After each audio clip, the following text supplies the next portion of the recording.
Thank you everyone for joining. I'm gonna just wait 1 or 2 more minutes. We have people coming in still, so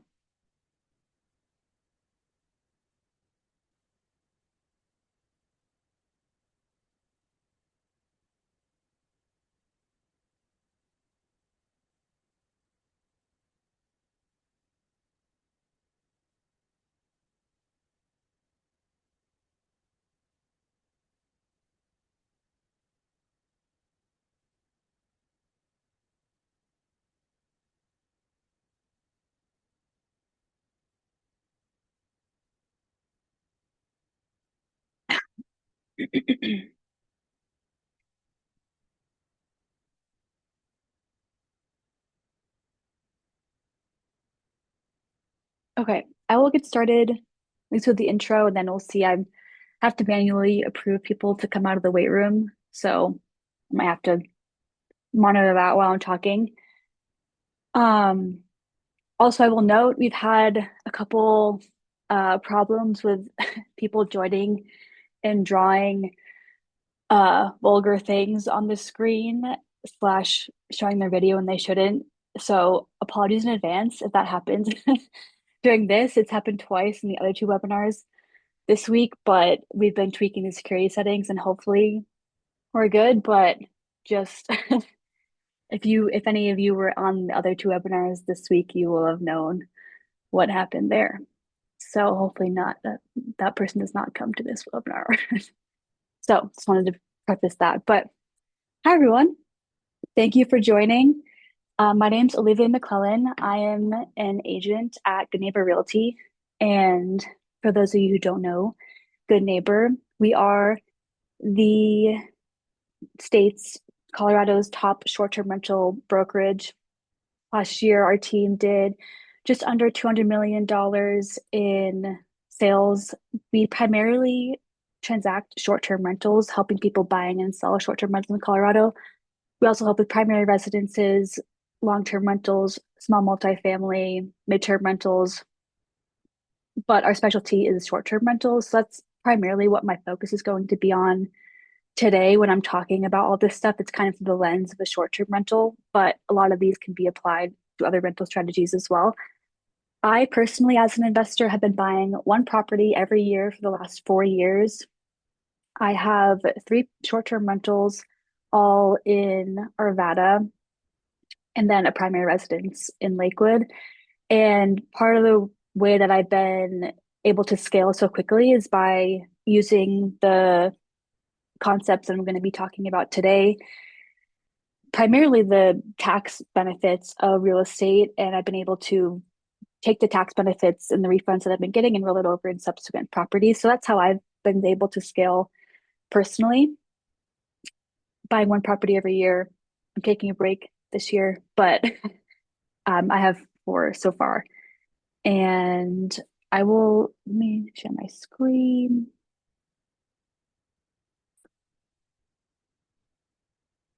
Okay.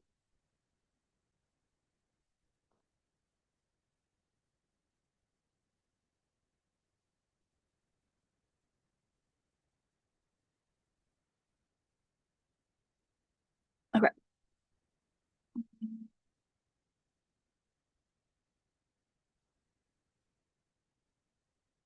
Okay. Let me know if you can't see this, but actually, let me bring up this. Okay. And I think everyone's muted, but there's a chat feature. So if you have questions along the way, you can post them in the chat and I will go over Q&A at the end. I'll put this over here in the chat. So, welcome to Investing for Long-Term Wealth. Like I said, I'm Olivia, an agent at Good Neighbor. And what we're going to be talking about today is, first of all, what is short-term wealth versus long-term wealth? And why is long-term wealth so much more impactful than short-term wealth? We'll talk about which areas of real estate contribute to the most to long-term wealth, both in location and then which asset classes, and then which investment strategy is going to be best for your short-term and long-term goals, depending on your situation and what you're looking to do in the next 5, 10, 20, 50 years? Okay.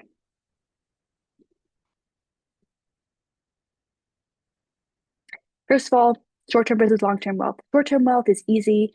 It's cash flow. It's money in your pocket that you can spend right now. Nothing too complicated about it.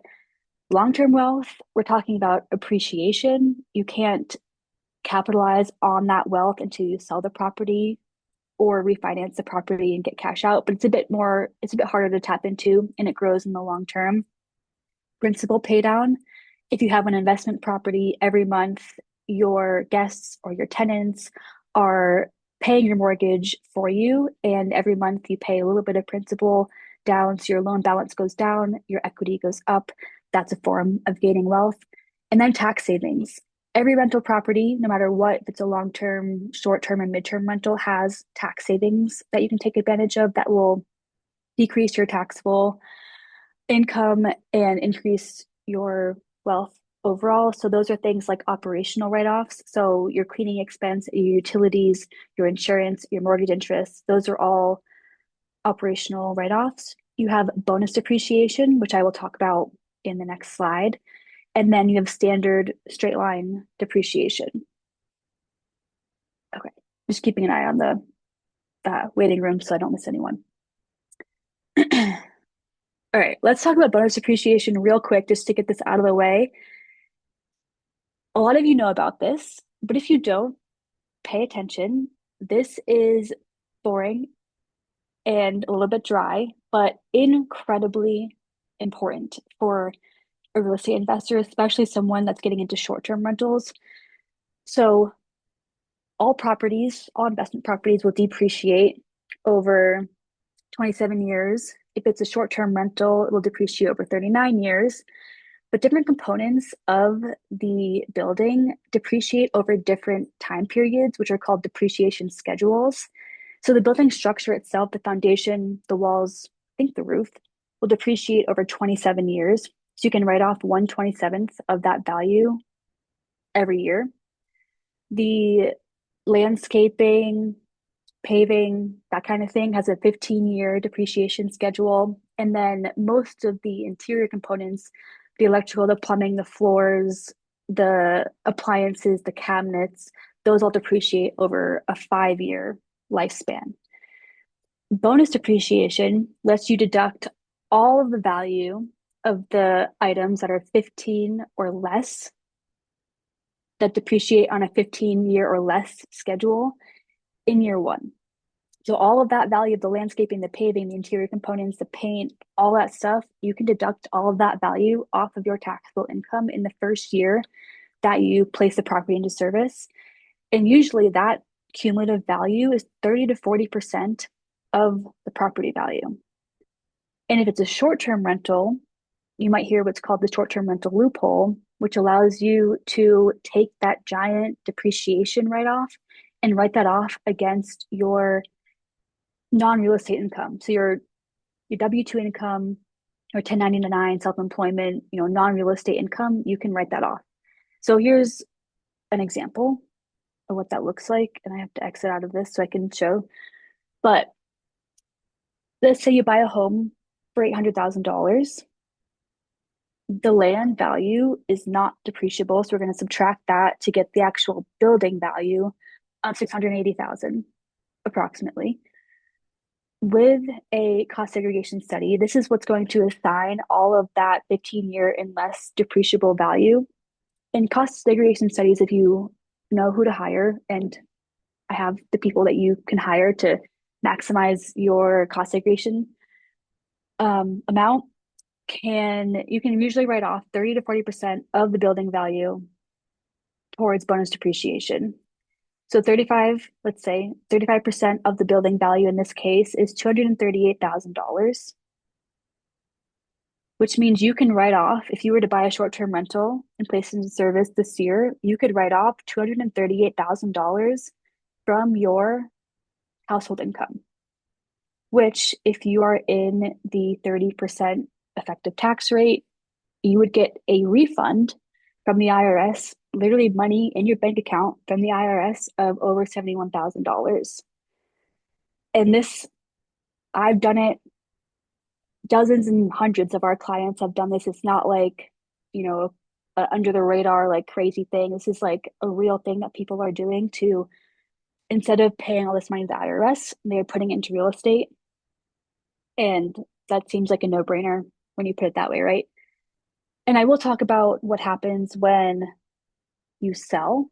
So if you sell the property and you just outright, you're going to owe what's called depreciation recapture. So you'll be taxed on the write-off that you took on the property. But there's ways to avoid that. And two of those ways are one, to do a 1031 exchange. So this involves selling the property, giving those funds to a 1031 exchange intermediary, and then buying another investment property within 6 months. And there are some other rules to that, but that's the gist of it. And then you defer your tax liability with depreciation recapture and capital gains. You keep deferring that until you sell that property outright. The other way to avoid all of this tax recapture when you sell is to die with the property, and your heirs will inherit that property at what's called a stepped up basis. So they would inherit that property at market value. And if they then turned around and sold it at market value, they would not owe any depreciation recapture and any capital gains. So that is a way to get this bonus depreciation and not ever have to pay this tax back. And even if you do decide to sell in like 10 years or whatever and not do a 1031 exchange and you have not died, then it's you still have to pay it back, but it's like as if you were to get an interest-free loan from the government for 10 years and then you just have to pay it back in 10 years. But if you had invested that money along the way, it's still completely worth it. And I know that's very complicated if you've never heard of this before, so happy to answer follow-up questions at the end. I know it's a lot, but very important. Okay,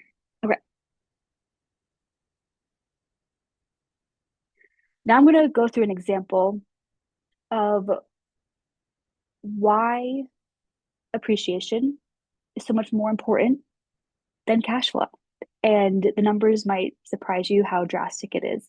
So here are my assumptions going into this example. Say you buy a property as a primary residence, you put 5% down with a 6.5% interest rate, but then you turn it into a rental, so you're, collecting rent. We're assuming a 5% average appreciation over the long term, which is super reasonable in Colorado. Say you get $3,000 a month in rent, and that rent grows annually at around 5%. So those are my assumptions going in. This is what the valuation of that property is going to look like over 10 years. This light blue here is the home value increasing steadily by 5%, but it's compounding every year. The dark blue is the principal pay down. This is your guests or your tenants paying down your mortgage every month. So this is annually how much you're paying down in principal. And then on top here, the green is what you're cash flowing every year, cumulatively for the year. What that looks like combined over 10 years is your gross rental income will be $435,000. Your cash flow after all your expenses is just under 50 grand. Your principal pay down over these 10 years, which is going to be all of this dark blue added up, is $77,000.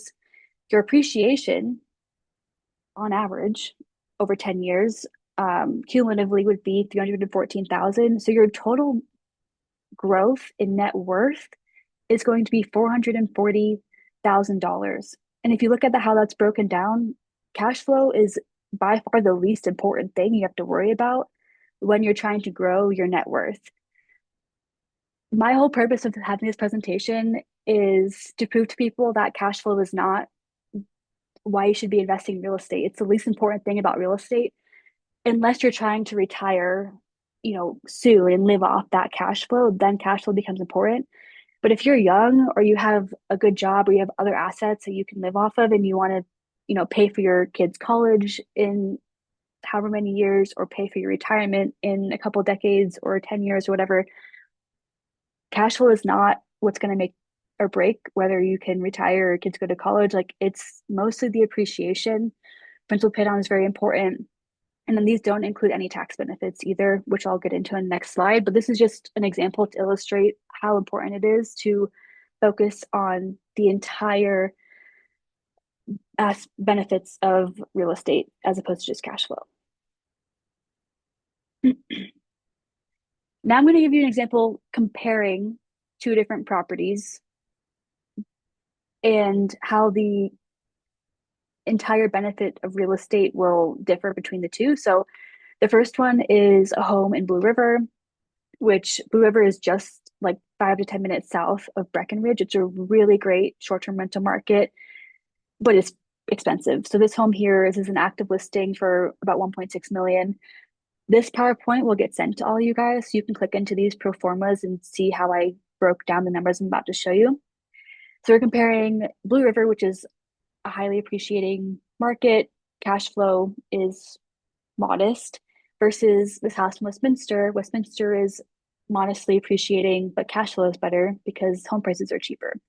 So this house on the market for 1.59 million.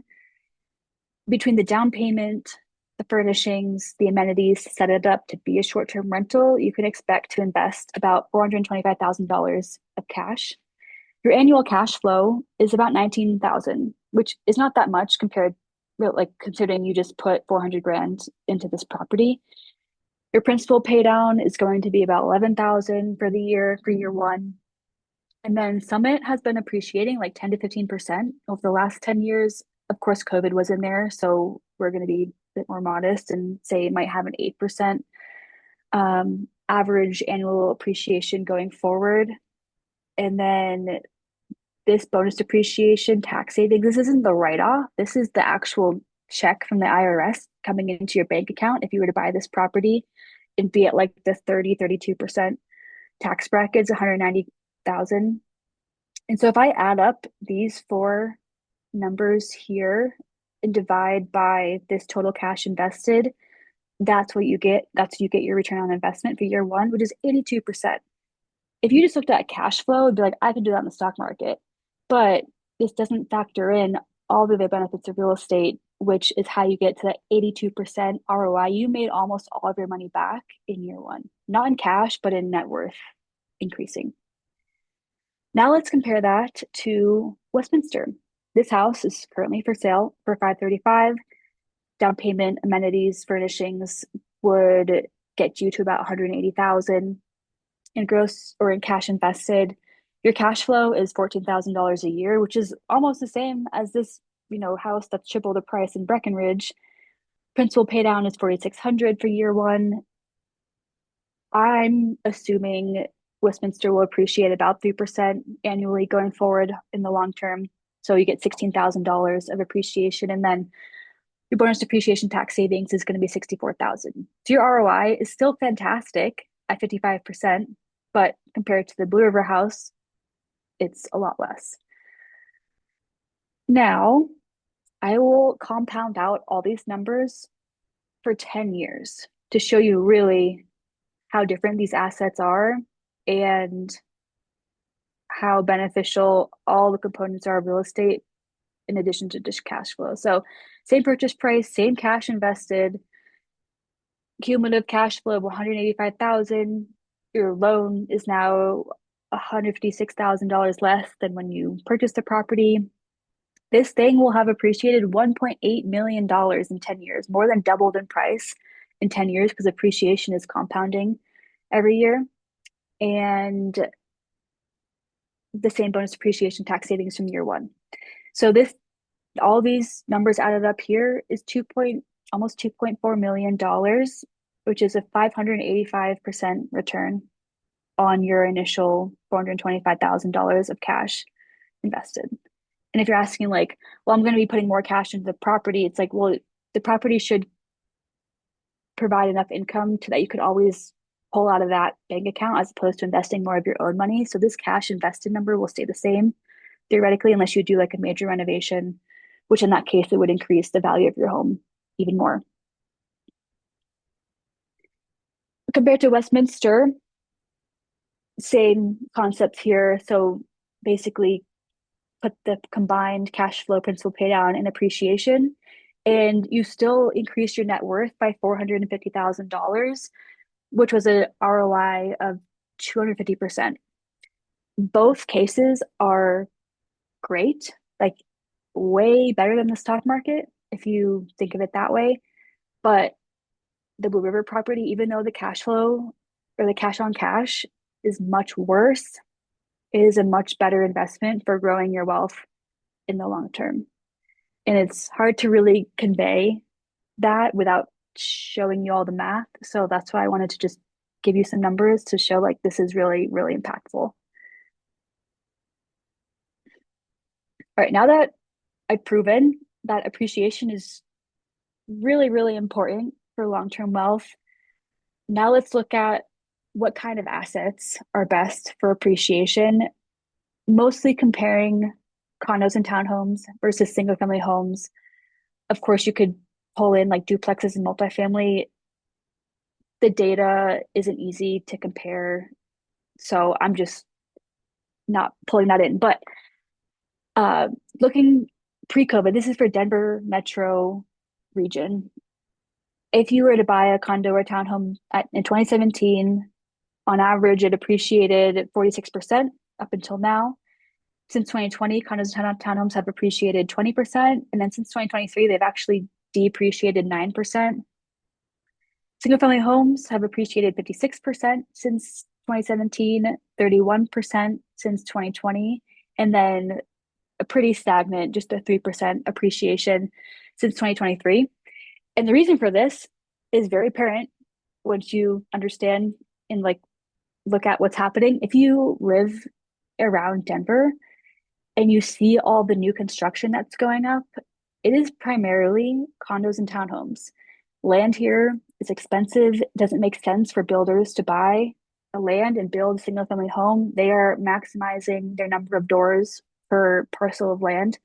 So supply of condos and townhomes is increasing way faster than single family homes, especially affordable single family homes. You might see like custom homes being built, on an acre of land somewhere, but like they're that's not the norm. There's no like, $700,000 single family homes really being built anymore in the Denver area. So that's why the value is holding, it's appreciating more in good times and holding its value more in slow times like we are in now. And so for me, I'm only investing in single family homes. Ideally, that don't have an HOA, that have a yard, like that's what people want, but no one's building those anymore. And so to me, that's a very safe asset to invest in. And this, I'm sure, goes for other metro areas as well, not just Denver. So that's my spiel on that. And then what are the best rental strategies for your financial goals, broken out between long-term, mid-term, rent by the room, and short-term rentals. So long-term rentals, at least in Denver, they just don't cash flow unless you're putting like 50% down or buying in cash. Then of course they're going to cash flow. But if you're putting 20% down or less, they're really not going to cash flow ever, or at least not now with interest rates how they are. Midterm rentals and rent by the room strategies, you can get close to break even or maybe a little over break even, depending if you get a good deal or in the right area. It's a lot harder to find deals that pencil. Short-term rentals are the way to go if you know how to do it. If you have like an old school short-term rental with outdated photos and outdated furniture and no hot tub and no amenities, they're not going to cash flow. But if you do it like our clients and have all the tools to be a top performing rental, that's where the cash flow is.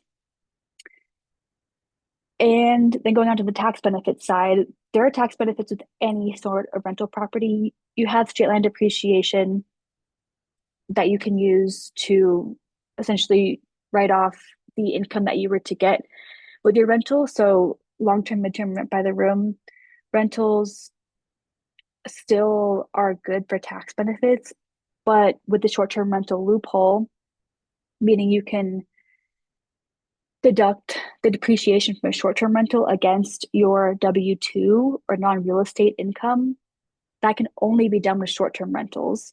So that's why short-term rentals has just like far and above any tax benefits that you could get from other rental strategies, unless you're a real estate professional, and then you can deduct other rental strategies as well.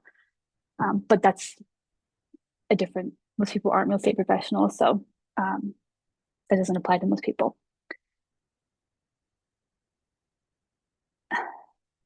Okay, I think this is the last thing I wanted to talk about. It is the power of leverage in building long-term wealth. So I'll contrast two examples, kind of two extremes of using leverage. One is an all cash purchase, and then one is leveraging your money to the fullest extent. Let's say you have $1 million to spend, just to make numbers easy. You buy a $1 million home outright, you have no mortgage on it. If it's a short-term rental, cash flowing 140,000 is like pretty doable because you have no mortgage. Your 10-year cash flow would be 1.4 million. And then say you invest in an area that has an average appreciation of 6%, that home would appreciate by $790,000 over 10 years. Your tax savings for that property, mainly via bonus depreciation, would be 125,000. So your cumulative 10-year benefit on this $1 million home purchased in cash would be 2.3 million, which is a 231% ROI on your $1 million of cash that you invested initially. Now let's compare that to a leverage portfolio. So say you take that same $1 million and you buy $5 million of real estate. Most investment loans need 20% down, which is this 80% loan to value, which means 20% down. So say you put 20% down on $5 million of real estate, you could reasonably cash flow after all of your expenses and your mortgage, $323,000 on that $5 million of real estate if you have successful short-term rentals. Your 10-year cash flow will be 3.2 million. That appreciation at that same 6% will be almost 4 million. Your tax savings would be 625,000, with your 10-year benefit being $7.8 million. So your ROI on 1 million, on that same $1 million, would be 781% versus 231 on the all cash portfolio. This absolutely depends on the stage of life you're in, what other assets you have in your portfolio, what your goals are, how much other cash you have to play with. And so I'm not saying one is better than the other necessarily, but if you're looking for a return on your money, which everyone in this presentation probably is, because that's what I'm talking about, then this is the answer for you. But if you are retiring soon or whatever and don't want to leverage all of your money, then maybe this would be the best for you. And it's still a great ROI if you look at the entire comprehensive benefits of real estate. Okay. And I apologize for throwing so many numbers out there, but that is the way I think. And so I'm just projecting all of that onto you. Hope that's okay. And I'll do a quick overview of Good Neighbor Realty for those of you who haven't worked with us or are new to our network. I know a lot of you in the chat have our existing clients, so thank you for coming back. So, like I said before, we're the top short-term rental brokerage in Colorado. There's a reason for that. We are all very good agents. All of the agents here have investment properties themselves. And then aside of being real estate agents helping people buy and sell properties, we give a lot more benefits to our clients. So AirDNA, if you haven't heard of it before, is a platform that scrapes data from Airbnb and Vrbo to provide market data and revenue data on individual short-term rentals. This is a super important tool for underwriting properties. We give our clients AirDNA login for free. We have a vendor list of anyone you would ever need for short-term rentals or primary home residences. So if you need handymen, cleaners, photographers, designers, CPAs, real estate lawyers, cost segregation companies, just email me or text me. I'll put my contact info. I guess I'll have it at the end. Even if you're not a client, happy to get this out We just vetted all these people and happy to refer people that we know are going to be good and serve our clients well. So happy to refer anyone that you need for vendors. CPAs and cost aid companies are very in demand right now. So let me know if you need any of them. We have networking events virtually like this, and then in person if you're in Denver. All of you, if you're not on an email list already, will be on an email list now, and we'll get emails every Tuesday with um, our upcoming events. We are experts on short-term rental legislation. You can quiz me on pretty much any town and county in all of Colorado, besides like the eastern part, which no one goes to, basically Nebraska. But all of like the parts that our tourists go to, I know. So yeah, happy to talk about any of that if you have questions offline or on the chat. Then we also help our clients, especially new first time short-term rental hosts. You should only be spending like 1 to 2 hours a week on your rentals, managing them. And so automating your messaging, automating your pricing, make like automating your cleaning, all of that we help you with free of charge. Like it's just part of what we do for our clients. And then property analysis. I underwrite properties all day. It's really easy for me. So if you are interested in a property, whether you're looking to buy something or sell something, I can underwrite what it's going to look like to a short-term rental investor, long-term rental investor, whatever the situation might be. Happy to do that. Just again, text me or whatever. I'll help you out. We have a couple off-market properties that are fully furnished, turnkey short-term rentals. Usually I have more than this, but it's kind of we're coming out of the slow season of real estate, so this is what we have for now. But if you're looking for a fully furnished turnkey short-term rental that's off market, we have a couple. Again, feel free to reach out directly if you're curious about any of these or want the pro forma on any of them. And then this is how you can get in touch with our socials. This is my direct information. If you want to book a meeting, this is the QR code to book a meeting, or you can go to this website here with my calendar. So yes, please contact me about anything, even if you're not a client or not looking to buy a home, in the next 6 months to a year. Just happy to help out investor to investor as well. So don't hesitate to reach out. And that is all of the presentation. Now I'm going to look at the chat. And if you have questions, post them in the chat, or if they're specific to your situation, feel free to email or text me too. So let's see. Oh, the difference between a short-term rental and a long-term rental. A short-term rental based on regulation is usually 30 days or less, sometimes 28 days or less, average stay or booking length. The IRS for bonus depreciation counts a short-term rental as 7 or less than 7 days.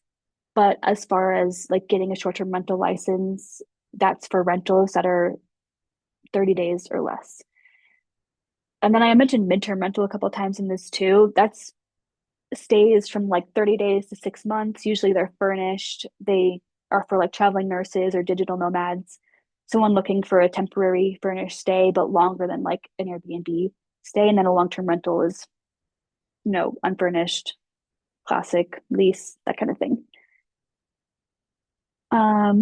Why assume Westminster will appreciate significantly less than Summit? Wouldn't Summit be considered a more mature market because of the already significantly higher prices, therefore be slowly appreciating than a cheaper area like Westminster? Yeah, this is a great question. And of course, we don't know the future, but over the past decades and decades, Summit has appreciated faster than Summit and Eagle County, where Vail and Beaver Creek are, have appreciated faster than like pretty much anything else. And it also has to do with supply and demand of the housing stock in Summit and in Eagle counties where the ski towns are. They are essentially fully built out. And what isn't built out is national forest. And so there's really nowhere else to build. And there's also some restrictions on like size of the homes and things like that. Whereas Westminster, it's still growing supply wise. So that has a lot to do with it. Also, the people that are buying in Summit are often buying in cash. They are not, they're very resilient to interest rates. They don't care about interest rates. They're often resilient to recessions because they have cash, long-term wealth, generational wealth. And so they're just going to buy it because they want a ski town. They are less price sensitive. Westminster people are more price sensitive. It's more of a starter home community. So yeah, it's possible that Westminster could see a boom, but historically, and then just looking at economic factors, Summit has many reasons to be appreciating more quickly. Hopefully that answers your question.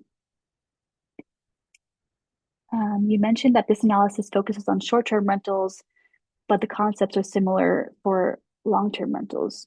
Do you have similar analysis slides for long-term rentals? I don't, but I can talk to how they would differ. The cash flow will be negative if you're buying now and if you're financing your purchase. So when I was showing this slide, this cash flow will be negative. Or here, more like in year one, it'd be negative. It probably would turn positive in year 3 to 5 once rents appreciate. You can refinance out of a high interest rate, hopefully. So that would differ. And then the tax savings would differ because you can't take bonus depreciation with a long-term rental unless you are a real estate professional. But the appreciation, the principal pay down would be the same. The cash invested would be less because this includes furnishing budget and amenities, which you don't need with a long-term rental.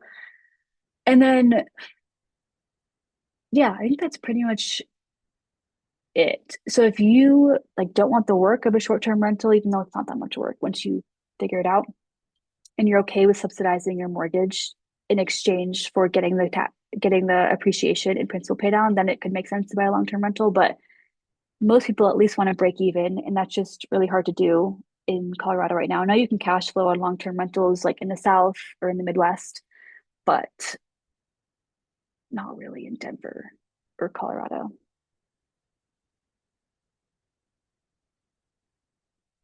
Are you basing cash flow on a certain percentage of occupancy? Um, n no. Occupancy in a short-term rental is a function of price per night. You can raise the price per night and it will decrease your occupancy, or you can lower the price per night. It will increase your occupancy, but both situations can have the same annual revenue outcome. And so we're looking at annual revenue based on comps, and then we'll back in to the average daily rate and occupancy to get that nightly revenue. So if we're seeing that comps are grossing $100,000 in revenue, I will kind of back into the occupancy numbers based in order to get that revenue number. I'm not gonna, say it's gonna be 100% occupancy or 10% occupancy. It's usually 60 to 85 depending on the market and the property, but it's not a specific occupancy number because occupancy depends on your pricing strategy. I hope that answered your question. It's like weird to not get any feedback at all. But yeah, happy to answer follow-ups offline if you need. Okay, thank you. And then what if you short-term rent your home seasonally? For example, I live on Bear Creek in Evergreen. What would the tax benefits apply if I short-term rented it summer only? Kind of. You have to prorate it.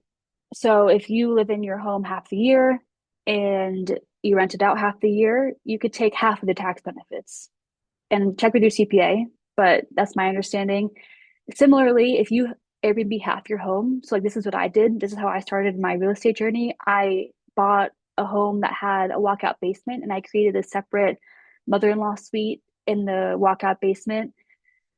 So I Airbnb'd that basement portion and then I was able to take bonus depreciation and the other write-offs like utilities and stuff, but I prorated it based on square footage, which for my home was 50/50. So you can do it that way as well. It just has to be prorated. And that was all of the questions. But if you have any more, please pop them in. And then this will be recorded and sent out so you can reference the slides and what I said. And then I have a lot more to say about all of this if you want a one-on-one meeting. Happy to talk through strategy, short term, long term. Again, even if you're not trying to buy in the next 6 months to a year, still happy to meet with you. So no pressure at all there. Can I recommend any CPAs for someone who wants to start? Yes. I'll type it in chat. Just do their website. This is who I use, Colorado Business CPA. I'm doing an event with her in May. If you're not in Colorado, check if she does out of state stuff. I forget. And then I want to say his name is Citadel CPA and Stephen Chow is the other two. These are the two that I recommend. They will know everything I'm talking about. If your CPA doesn't know about cost segregation, bonus depreciation, and all the stuff I talk about, or you're not, then do not use them for real estate stuff. Some CPAs have no idea about any of this. Um, is there any location in Colorado where STR arbitrage is working? I have no idea. I have no idea because STR arbitrage only focuses on cash flow. So STR arbitrage is when you rent a property from a landlord that allows you to, and your landlord allows you to short-term rent. So say you're paying $2,000 a month in rent, but you're getting $4,000 a month from a short-term rental. That's STR arbitrage. And STR arbitrage only focuses on cash flow. You're not getting appreciation. You're getting very, very minimal tax write-offs, and you're not getting principal pay down, which, as I've shown, those are the main reasons to invest in a short-term rental. Arbitrage is only focusing on cash flow. And if you're starting out and don't have the resources to buy a home, even with like 3 to 5% down, then arbitrage could be a good um, starting point for you. But it is a lot of work and um, not a ton of return. So I don't deal with that at all. I don't usually recommend it unless it's like, people that really want to get in but can't afford to buy anything. If I want to sell my long-term rental, is it possible to 1031 exchange into an STR and avoid paying taxes from the sale of a long-term rental? Yes, absolutely. It does not matter what your rental strategy was at all, as long as it's investment property to investment property. The government doesn't care, or the IRS doesn't care. It's long term to short term to long term, doesn't matter. Also, I didn't mention another way to avoid short term or capital gains and depreciation recapture is if you live in the property for 2 of the last 5 years.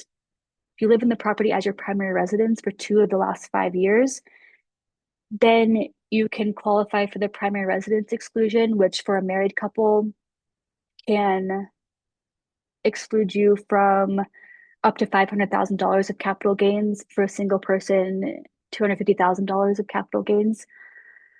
There are some caveats to that. Like if you bought the property first as investment and then move in versus moving in and using it for investment, the rules change a little bit. But that's something else to talk to your CPA about if you're looking to sell and you're at the point in your life where you can move in to it. It might be worth moving in for 2 years, but talk to your CPA about that. But that's another kind of hack you can do to avoid capital gains. If I were to purchase a short-term rental and then decide that the short-term rental strategy is not for me after a few years, could I 1031 into another asset without depreciation capture? Yes. I think that's basically the same question that the other guy or girl asked, but reversed. So yeah, it doesn't matter what your rental strategy was as long as it's investment property to investment property.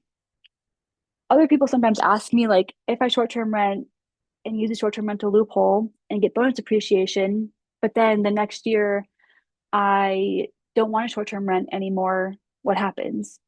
And that's totally fine. You only have short-term rent in the first year.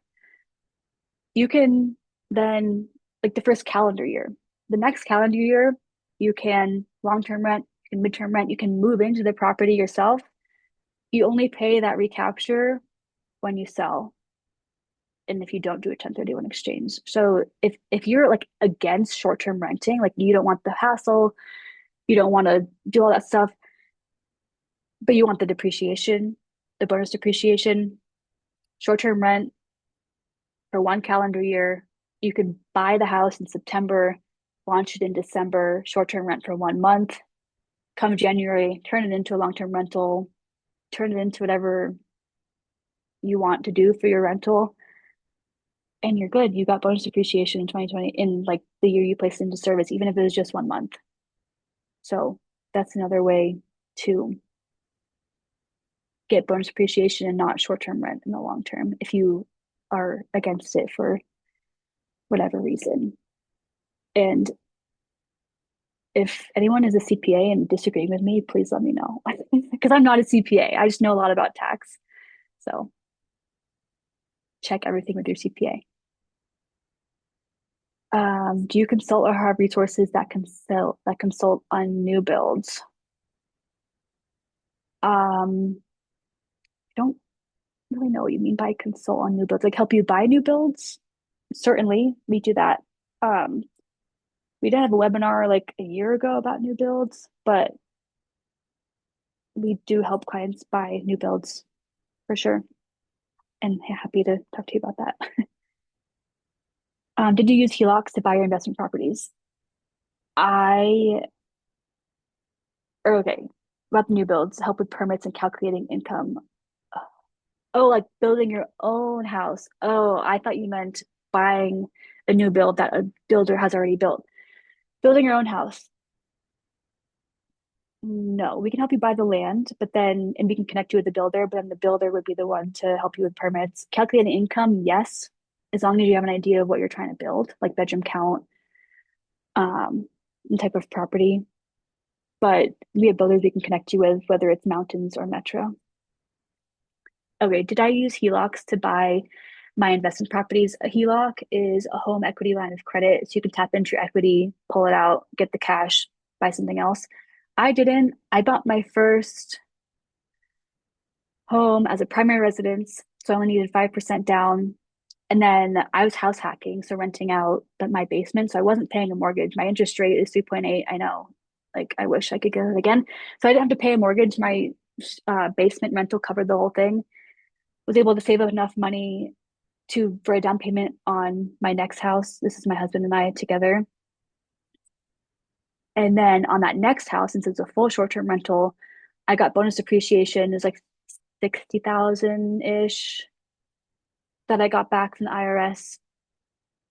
Bought another primary, moved into that one, so 5% down. So I had literally $0 out of pocket. Entire IRS tax refund into a 5% down payment for my primary residence, fixed that up, turned it into a short-term rental, moved out, launched that as a short-term rental. Then I bought a primary with like 10% down.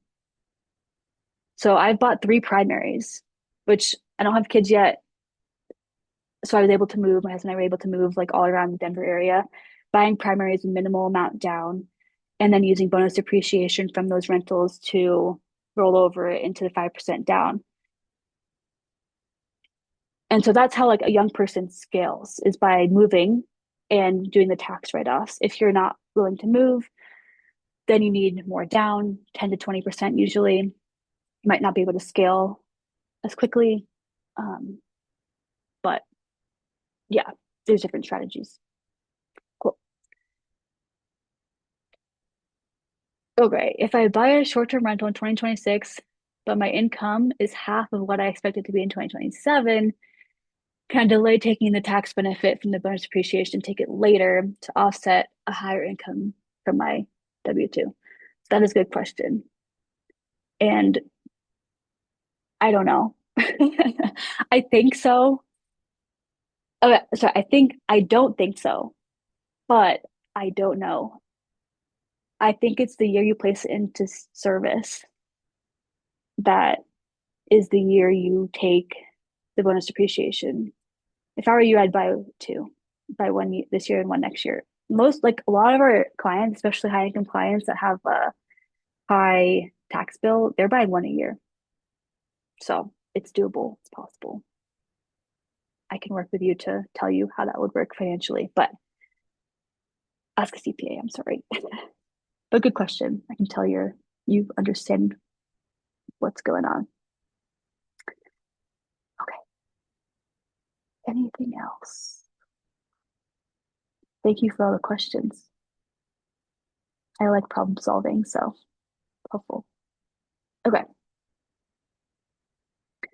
I think I'm gonna call it there. Again, here's my, let's share this with you guys. Where is this going?